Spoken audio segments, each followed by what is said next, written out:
بسم اللہ الرحمن الرحیم۔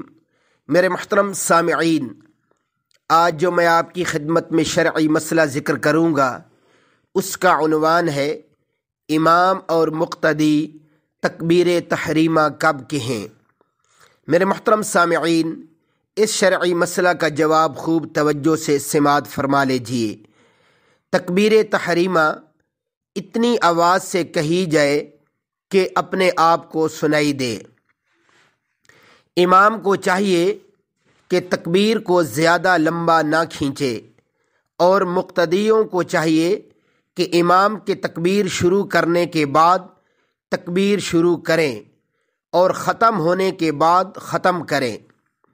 اگر مقتدی امام سے پہلے تکبیر تحریمہ ختم کر دے تو اس کی نماز نہیں ہوگی۔ وآخر دعوانا ان الحمد للہ رب العالمین۔